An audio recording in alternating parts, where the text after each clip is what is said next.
എല്ലാവർക്കും നമസ്കാരം. ഇന്ന് നമ്മൾ ഹാരി പോട്ടർ പുസ്തകത്തിന്റെ 3-ാം ഭാഗമായ അസ്കബനിലെ തടവുകാരന്റെ 2-ാം അധ്യായം ആണ് വായിക്കുവാൻ പോകുന്നത്.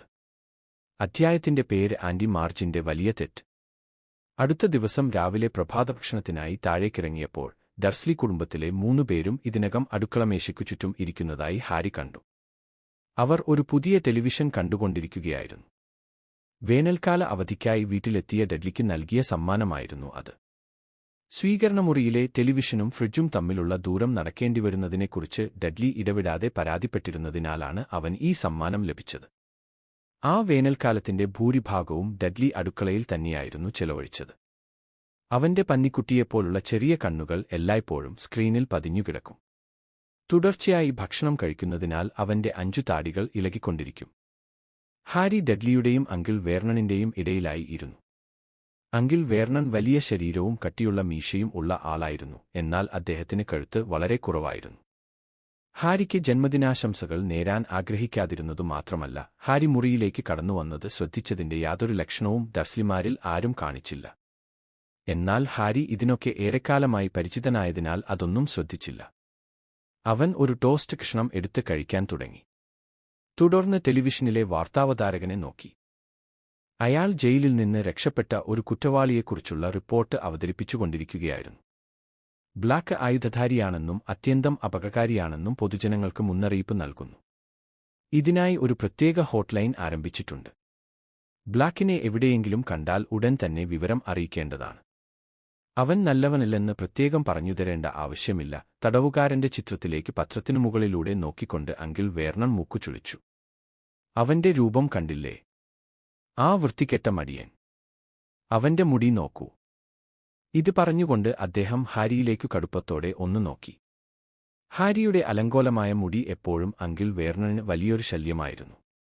എന്നാൽ ടെലിവിഷനിലെ ആ മനുഷ്യനുമായി താരതമ്യം ചെയ്താൽ കൈമുട്ടുവരെ നീണ്ടുകിടക്കുന്ന കെട്ടുപിണഞ്ഞ മുടിയാൽ ചുറ്റപ്പെട്ട അവന്റെ ക്ഷീണിച്ച മുഖം കണ്ടപ്പോൾ ഹാരിക്ക് താൻ വളരെ വൃത്തിയായി പരിപാലിക്കപ്പെട്ടവനാണെന്ന് തന്നെ തോന്നി. വാർത്താവതാരകൻ വീണ്ടും പ്രത്യക്ഷപ്പെട്ടു. കൃഷിമത്സ്യബന്ധന മന്ത്രാലയം ഇന്ന് പ്രഖ്യാപിക്കാൻ പോകുന്നത്. ഒന്ന് നിൽക്കൂ, അങ്കിൾ വേർണൺ പെട്ടെന്ന് അലറി.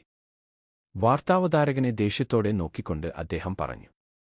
ആ ഭ്രാന്തൻ ഏത് ജയിലിൽ നിന്നാണ് രക്ഷപ്പെട്ടതെന്ന് നിങ്ങൾ പറഞ്ഞില്ലല്ലോ. അതുകൊണ്ട് എന്ത് പ്രയോജനം? അവൻ ഇപ്പോൾ ഈ തെരുവിലൂടെ തന്നെ വന്നുകൊണ്ടിരിക്കാമല്ലോ. കുതിരയെ ഓർമ്മിപ്പിക്കുന്ന നീണ്ട മുഖവും മെലിഞ്ഞ ശരീരവുമുള്ള ആന്റ് പെറ്റൂണിയ ഉടൻ തിരിഞ്ഞ് അടുക്കള ജനലിലൂടെ പുറത്തേക്കു സൂക്ഷിച്ചു നോക്കി. ബ്ലാക്കിനെ കണ്ടതായി അറിയിക്കാൻ ഹോട്ട്ലൈനിലേക്ക് വിളിക്കാൻ അവസരം കിട്ടിയാൽ അതിൽ ഏറ്റവും കൂടുതൽ സന്തോഷിക്കുന്നത് ആന്റ് പെറ്റൂണിയ തന്നെയായിരിക്കുമെന്ന് ഹാരിക്ക് അറിയാമായിരുന്നു. ലോകത്തിലെ ഏറ്റവും കൗതുകക്കാരിയായ സ്ത്രീയായിരുന്നു അവൾ. നിയമം അനുസരിച്ച് ജീവിക്കുന്ന വിരസരായ അയൽവാസികളുടെ കാര്യങ്ങൾ ഒളിഞ്ഞുനോക്കി മനസ്സിലാക്കുന്നതിലായിരുന്നു അവളുടെ ജീവിതത്തിന്റെ ഭൂരിഭാഗവും കടന്നുപോയത്. ഇവർ എപ്പോഴാണ് മനസ്സിലാക്കുക? തന്റെ വലിയ വയലറ്റ് നിറമുള്ള മുഷ്ടിമേശയിൽ ഇടിച്ചുകൊണ്ട് അങ്കിൾ വേർണൺ പറഞ്ഞു. ഇത്തരക്കാരെ കൈകാര്യം ചെയ്യാനുള്ള ഏക മാർഗം തൂക്കിലേറ്റലാണെന്ന്. തീർച്ചയായും ശരിയാണ്. അടുത്ത വീട്ടിലെ പെയർവള്ളികളിലേക്കു കണ്ണുമിഴിച്ചു നോക്കിക്കൊണ്ടിരുന്ന ആന്റ് പെറ്റൂണിയ സമ്മതിച്ചു. അങ്കിൾ വേർണൺ തന്റെ ചായക്കപ്പ് കാലിയാക്കി കൈയിലെ വാച്ചിലേക്കു നോക്കി. പിന്നെ പറഞ്ഞു, പെറ്റൂണിയ, ഞാൻ ഇപ്പോൾ പുറപ്പെടുന്നതാണ് നല്ലത്. മാർജിന്റെ ട്രെയിൻ 10 മണിക്ക് എത്തും. ബ്രൂംസ്റ്റിക്ക് സർവീസിംഗ് കിറ്റിനെക്കുറിച്ചുള്ള ചിന്തകളിൽ മുഴുകിയിരുന്ന ഹാരി പെട്ടെന്ന് യാഥാർത്ഥ്യത്തിലേക്ക് തിരിച്ചുവന്നു. ആന്റ് മാർജ്, അവൻ അറിയാതെ വിളിച്ചുപോയി. അവൾ ഇവിടെ വരികയാണോ? And മാർജ് uncle വേർണണിന്റെ സഹോദരിയായിരുന്നു. ഹാരിയുമായി രക്തബന്ധമൊന്നുമില്ലായിരുന്നെങ്കിലും ഹാരിയുടെ അമ്മ ലില്ലി ആന്റ് പെറ്റൂണിയയുടെ സഹോദരിയായിരുന്നു. ജീവിതകാലം മുഴുവൻ അവരെ ആന്റ് എന്ന് വിളിക്കാൻ ഹാരി നിർബന്ധിതനായിരുന്നു. ആന്റ് മാർജ് ഗ്രാമപ്രദേശത്തുള്ള വലിയ തോട്ടമുള്ള ഒരു വീട്ടിലായിരുന്നു താമസം. അവിടെ അവർ ബുൾഡോഗുകളെ വളർത്തിയിരുന്നു. തന്റെ പ്രിയപ്പെട്ട നായകളെ വിട്ടുപോകാൻ ഇഷ്ടമില്ലാത്തതിനാൽ അവർ പ്രിവറ്റ് ഡ്രൈവിൽ അധികം താമസിക്കാറില്ലായിരുന്നു. എന്നിരുന്നാലും അവരുടെ ഓരോ സന്ദർശനവും ഹാരിയുടെ ഓർമ്മയിൽ ഭയാനകമായി പതിഞ്ഞുകിടക്കുകയായിരുന്നു. ഡഡ്ലിയുടെ 5-ാം ജന്മദിന പാർട്ടിയിൽ മ്യൂസിക്കൽ സ്റ്റാച്യൂസ് കളിയിൽ ഡഡ്ലിയെ തോൽപ്പിക്കാതിരിക്കാൻ ആന്റ് മാർജ് തന്റെ നടത്തുവടികൊണ്ട് ഹാരിയുടെ കാലുകളിൽ അടിച്ചിരുന്നു. കുറച്ചു വർഷങ്ങൾക്കുശേഷം ഒരു ക്രിസ്മസിന് അവൾ ഡഡ്ലിക്കായി കമ്പ്യൂട്ടർ നിയന്ത്രിതമായ ഒരു റോബോട്ടും ഹാരിക്കായി ഒരു പെട്ടി നായബിസ്ക്കറ്റുകളും കൊണ്ടുവന്നു. ഹാരി ഹോഗ്വാർട്സിൽ ചേർന്നതിനു മുൻപുള്ള അവളുടെ അവസാന സന്ദർശനത്തിൽ ഹാരി അബദ്ധത്തിൽ അവളുടെ പ്രിയപ്പെട്ട നായായ റിപ്പറിന്റെ വാലിൽ ചവിട്ടിപ്പോയിരുന്നു. റിപ്പർ ഹാരിയെ തോട്ടത്തിലൂടെ ഓടിച്ചിട്ട് ഒരു മരത്തിന്റെ മുകളിലേക്ക് കയറ്റി. അർദ്ധരാത്രി കഴിഞ്ഞിട്ടും നായയെ തിരിച്ചു വിളിക്കാൻ ആൻഡ് മാർജ് തയ്യാറായിരുന്നില്ല. ആ സംഭവം ഓർക്കുമ്പോൾ ഇന്നും ഡഡ്ലിയുടെ കണ്ണുകളിൽ ചിരിയുടെ കണ്ണീർ നിറയും. മാർജ് ഒരു ആഴ്ച ഇവിടെ താമസിക്കും, അങ്കിൾ വേർണൺ മുരണ്ടു. ഇനി ഈ വിഷയം പറയുമ്പോൾ എന്ന് പറഞ്ഞുകൊണ്ട് അദ്ദേഹം തടിച്ച വിരൽ ഹാരിക്ക് നേരെ ചൂണ്ടി. ഞാൻ അവളെ കൂട്ടിക്കൊണ്ടുവരാൻ പോകുന്നതിനു മുമ്പ് ചില കാര്യങ്ങൾ വ്യക്തമാക്കേണ്ടതുണ്ട്. ഡഡ്ലി പരിഹാസച്ചിരിയോടെ ടെലിവിഷനിൽ നിന്ന് കണ്ണ് മാറ്റി. അങ്കിൾ വേർണൺ ഹാരിയെ ഭീഷണിപ്പെടുത്തുന്നതു കാണുക എന്നത് ഡഡ്ലിയുടെ ഏറ്റവും ഇഷ്ടപ്പെട്ട വിനോദമായിരുന്നു. ഒന്നാമതായി, അങ്കിൾ വേർണൺ ഗർജിച്ചു, മാർജിനോട് സംസാരിക്കുമ്പോൾ നീ മാന്യമായി സംസാരിക്കണം.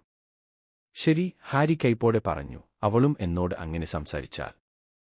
രണ്ടാമതായി, ഹാരിയുടെ മറുപടി കേൾക്കാത്തതുപോലെ നടിച്ച അങ്കിൾ വേർണൺ തുടർന്നു.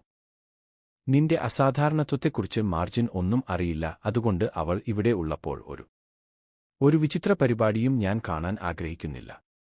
നന്നായി പെരുമാറണം. മനസ്സിലായോ? അവളും നന്നായി പെരുമാറിയാൽ ഞാനും പെരുമാറും, പല്ലുകൾ കടിച്ചുപിടിച്ച് ഹാരി പറഞ്ഞു. മൂന്നാമതായി, അങ്കിൾ വേർണൺ പറഞ്ഞു. ഇപ്പോൾ അദ്ദേഹത്തിന്റെ ചെറിയ ദുഷ്ടക്കണ്ണുകൾ വലിയ വയലറ്റ് നിറമുള്ള മുഖത്തിൽ നേർത്ത വരകളായി ചുരുങ്ങിയിരുന്നു.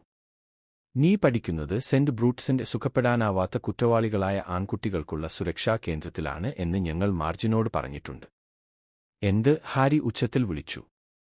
അതേ കഥന്നെയാണ് നീയും പറയേണ്ടത്, മോനെ, അങ്കിൾ വേർണൺ തുപ്പൽ തെറിപ്പിച്ചുകൊണ്ട് പറഞ്ഞു. അല്ലെങ്കിൽ പ്രശ്നമുണ്ടാകും. ഹാരി വെളുത്തുപോയ മുഖത്തോടെ അവിടെയിരുന്നു. കോപം കൊണ്ട് വിറച്ചുകൊണ്ട് അങ്കിൾ വേർണണിനെ നോക്കി. അത് വിശ്വസിക്കാൻ പോലും അവന് കഴിഞ്ഞില്ല. ആൻഡ് മാർജ് ഒരു ആഴ്ചത്തേക്ക് വീട്ടിൽ താമസിക്കാൻ വരുന്നു. ഡർസ്ലിമാർ അവൻ നൽകിയിട്ടുള്ളതിൽ വെച്ച് ഏറ്റവും മോശം ജന്മദിന സമ്മാനമായിരുന്നു അത്. അങ്കിൾ വേർണണിന്റെ പഴയ സോക്സിന്റെ ജോഡി പോലും അതിനേക്കാൾ നല്ലതായിരുന്നു. ശരി, പെറ്റൂണിയ ഭാരം താങ്ങി എഴുന്നേറ്റുകൊണ്ട് അങ്കിൾ വേർണൺ പറഞ്ഞു, ഞാൻ സ്റ്റേഷനിലേക്ക് പോകുന്നു. ഡഡ്ഡേഴ്സ് കൂടെ വരണോ? വേണ്ട, ഡഡ്ലി പറഞ്ഞു. അങ്കിൾ വേർണൺ ഹാരിയെ ഭീഷണിപ്പെടുത്തുന്നത് അവസാനിപ്പിച്ചതിനാൽ അവന്റെ ശ്രദ്ധ വീണ്ടും ടെലിവിഷനിലേക്ക് മടങ്ങിയിരുന്നു. ഡഡ്ലിക്ക് തന്റെ ആന്റിക്കായി സുന്ദരനായി ഒരുങ്ങേണ്ടതുണ്ട്. ഡഡ്ലിയുടെ കട്ടിയുള്ള സ്വർണ്ണനിറമുള്ള മുടി ഒതുക്കിക്കൊണ്ട് ആന്റ് പെറ്റൂണിയ പറഞ്ഞു. അമ്മ അവനുവേണ്ടി ഒരു മനോഹരമായ പുതിയ ബോ ടൈ വാങ്ങിയിട്ടുണ്ട്. അങ്കിൾ വേർണൺ ഡഡ്ലിയുടെ തടിച്ച തോളിൽ അഭിമാനത്തോടെ തട്ടി. അപ്പോൾ കുറച്ചു കഴിഞ്ഞ് കാണാം, അങ്കിൾ വേർണൺ പറഞ്ഞു. അങ്ങനെ പറഞ്ഞ് അദ്ദേഹം അടുക്കളയിൽ നിന്ന് പുറത്തേക്ക് നടന്നു.